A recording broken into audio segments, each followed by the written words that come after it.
Hello, everyone. I'm JT Wistersill, And I'm Tom Wistersill. and we're excited to welcome you to another edition of From the Couch! The 2021 NFL Draft has officially come and passed just as quickly. It really is amazing, Dad, how much prep and everything that goes into the draft. And 200 and some odd what picks later, it's already over. What did you think of the draft overall? I thought it was great to have a crowd back. I thought Cleveland did a good job hosting, and it looked like they were having lots of fun trying to make an event out of the draft there.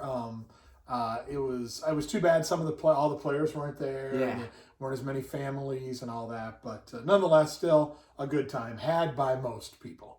Definitely, yeah. Some fan bases, of course, disappointed, but as you talked about, fans being there, the excitement, hearing some Steelers come on the stage, getting booed, not the best for you, just added to the experience of the draft, though. And the emotions of the guys when they get drafted to the team is something you just can't replicate. And seeing them in the green room get the call, too, is always so great. Really cool. So on today's show, we're going to do our winners, three winners each, and one loser of the draft. But before we get to the winners and losers, let's start with our teams. How did you think your Steelers did? Steelers draft I thought was good. I like the Najee Harris pick. We need a back. We need a featured back. We need a stud. And so I was happy with that. A little question mark on the tight end in round 2. I would have preferred us just heavy on the O-line. I'm concerned about the O-line this year.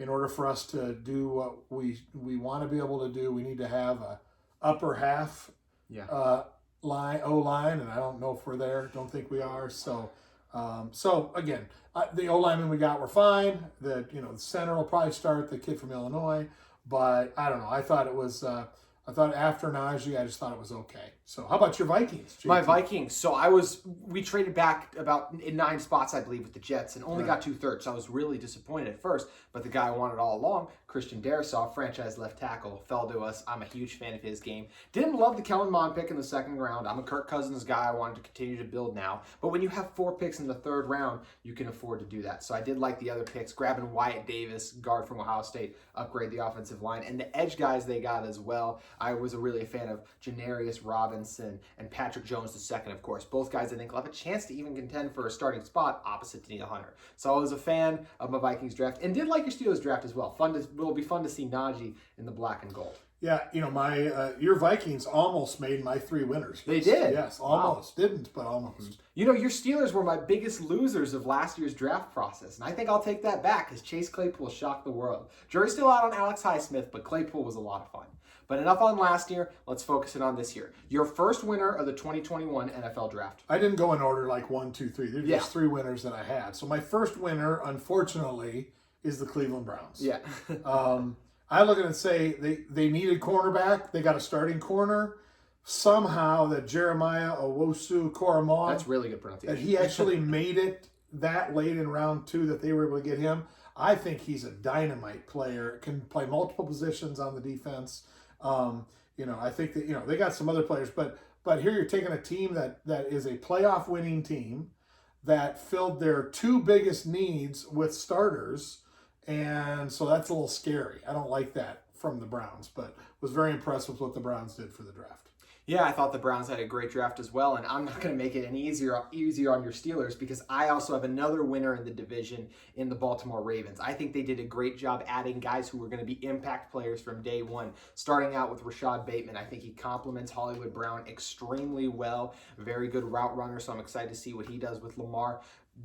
Oh, you know what? They changed the edge rusher from Penn State. His name actually, we've been mispronouncing his name. It's actually a little bit different now, but it's spelled Jason Away. It's actually something different now, but I'm just going to call him Away. Got him too in the 1st round, their other pick. Really like him. Got another guard along the offensive line, and there are 2 late round picks in the 4th and the 5th round. In Tyron Wallace, the receiver at Oklahoma State. Nice explosive guy as well. And Shaun Wade did not have the year you'd like to see at Ohio State, but a talented corner nonetheless that I think could rebound in the NFL. So I'm interested to see how this Ravens draft pans out, but it was definitely one of the winners on paper for me. Yeah, not liking that our first 2 teams are in the division with the Steelers, but oh well, it is what it is. Are you going to go with a clean sweep for the Bengals? Is this your second winner? No. My second winner, surprisingly enough, as I dug into it and thought about it, is the New York Jets. Ooh. And here's why. So Zach Wilson, time will tell. But when you take a quarterback number 2 overall, you're expecting big things. So But for them to get Vera Tucker on the offensive line, I think is a great add. He's going to step in. He's going to be a 10-year starter for them. Going to be a great player. He's going to play multiple positions. And then they were able to get from Ole Miss wide receiver Elijah Moore, which I guess the way I looked at it is they've already given Zach Wilson better players than Sam Darnold has. Yeah. So it's like, yeah, great. We got Zach Wilson. Let's surround him with players. How novel of an idea. Let's give our new quarterback some studs. And so, kudos to the Jets. Who knows if it'll work? They seem to stumble over themselves, obviously. But as far as the draft goes, I give them an A. And I thought they did a really good job. I thought Joe Douglas killed it too.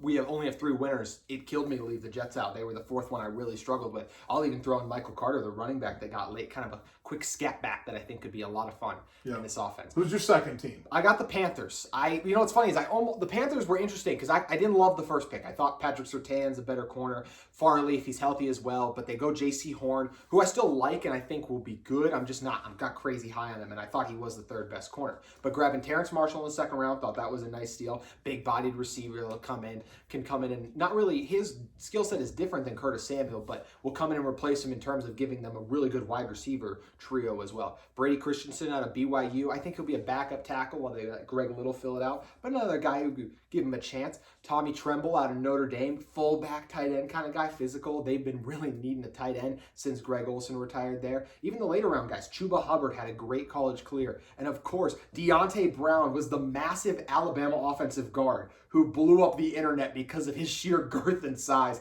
So I'm excited to see if he can move some guys around in the trenches in the NFL. So I really liked what the Panthers did. Yeah, it's going to be a totally new roster in the Panthers, right?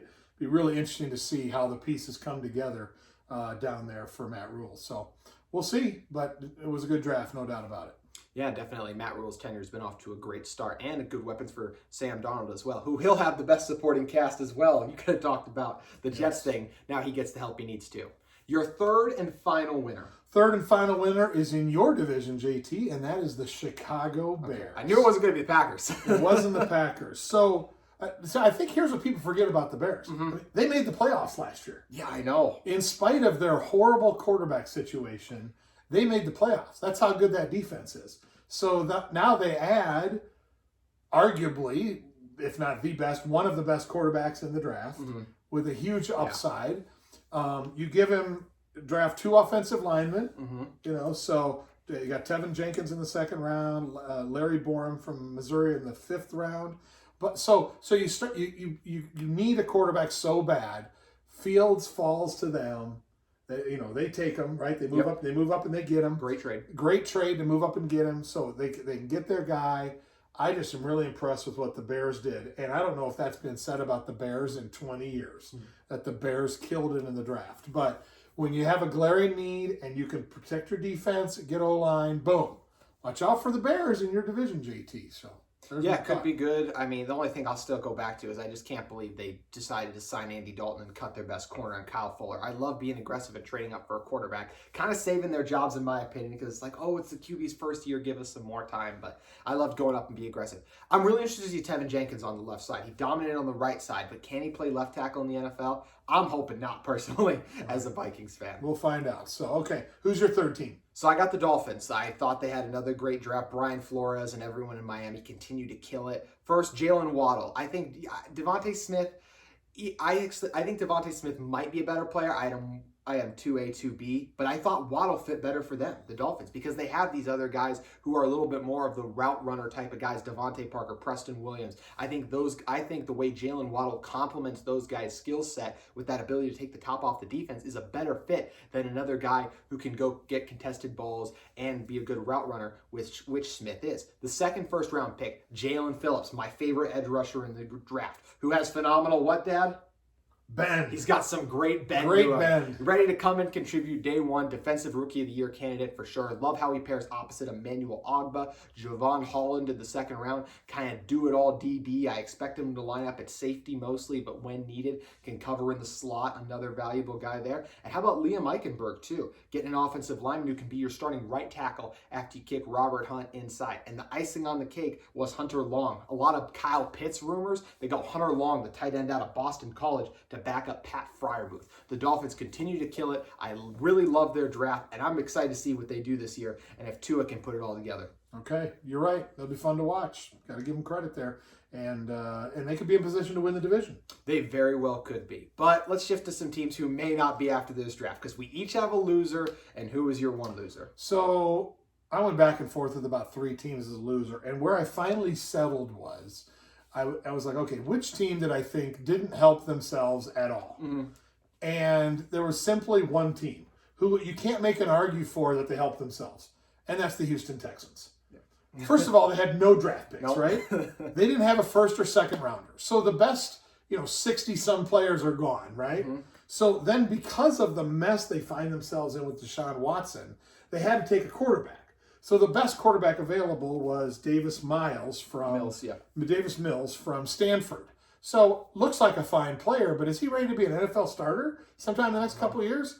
I don't think so. So then they take a receiver in round 3. But the bottom line is the place is a dumpster fire. Their decision making doesn't make any sense. So they're forced into these situations, which are embarrassing. That's the best they can do because they don't have a choice. Mm-hmm. So all the other losers that I looked at, if things work out a certain way, we could go back and go, God, you know what? They actually did a pretty good job. The Houston Texans didn't do a good job because they couldn't do a good job. Yeah. So that's why they're my biggest loser. So yeah, I think the great reasoning for why from you. When you talk about Davis Mills, he was a guy a lot of people liked. There was rumors of late first. I think it was a little over-exaggerated. But he's the kind of guy I really thought it depended on the situation. And growing in Houston under David Coley, I just don't think that's the one. So I personally really struggled to come up with losers. So I am curious, who were the other 2 you toyed with putting as a loser? I'd have to look back and because now my brain's cloudy, Now it's got it. cloudy on it. But yeah. Well, you dumped on the Texans. I'm going to dump on the Seahawks. Another team that was not in great position for success because they traded away Jamal Adams. But that just makes the picks you do have, you puts more pressure on them to me. Right. So for that second round pick, this is the chance. Offensive lineman could grab another corner, even though they got Pierre Desir. They still struggled in the secondary. So let's see what we do here. And they go receiver, Dwayne Eskridge. They have really good 1 and 2 guys. Where I'm talking, there's still a few guys in the free agent market you could have picked up as that number 3. David Moore, I still think is a fine number 3. The one they have. So I like Eskridge, but I just don't think it was a need. I think there were good offensive linemen on the board. Get your center of the future, get a guard, just be a little more aggressive. In the later rounds, they addressed the secondary and offensive line, but that wasn't until the 4th and the 6th round. So really rolling the dice on if those guys are going to be contributors or not to me. So the biggest contribution they're going to get is from an offense that already had one of the best wide receiver tandems in the league. So I was not a fan of the Seahawks draft. No, yeah, you're right. I agree. That's a good one there. The other one I almost talked about was the Raiders. I thought, they always reach in the first. Exactly. Had a weird pick in the first round. Well, that sets everything up after that. You're playing catch up after that. And then, just because I'm not a Cowboys fan, of course I don't like their draft, but I also think they didn't really give Dak Prescott any help on the O-line. Mm-hmm. And, so they picked first 4 or 5 picks were all defensive players. So they need help on defense, don't get me wrong. Yeah. But maybe they went overboard a little. So, oh well. No, that's true because, Tyron Smith gets hurt every year. If they have a similar thing with the offensive line, they didn't do a lot to address it, just kind of mid-round picks. So that'll be interesting to see. Before we move past the draft, I'm going to congratulate myself a little bit. I evened the board. Last year, you beat me with the mock. This year, I was able to emerge victorious with the mock. Neither of us, of course, predicted the Trey Lance thing. But after that, I did get lucky saying Kyle Pitts would be the pick. And I hit Jamar Chase as well, the big ones that were able to give me the win. So we're at 1-1 now. 1-1. I think you beat me 6-4, I think was the final score in the draft. You got Jason away late. Congratulations, JT, with the victory. So I'll have to prepare better next year. Mm-hmm. I'm glad all the hours I put into draft pet allowed me to emerge the petty victory. That's good. So before we go, simple question. Will Aaron Rodgers be a Packer this coming season? I think we're past the point of no return now. Mm-hmm. I think Rodgers is going to be playing somewhere else next year. I don't know where. I understand the way the cap situation works. They can't make any move until after June 1st. And so it'll be interesting to see who lines up. I think there'll be obviously lots of teams making phone calls. And Packers are in a really tough situation. They can only blame themselves. While Rodgers hasn't handled it perfectly, the Packers made their own bed, and now they get to sleep in it.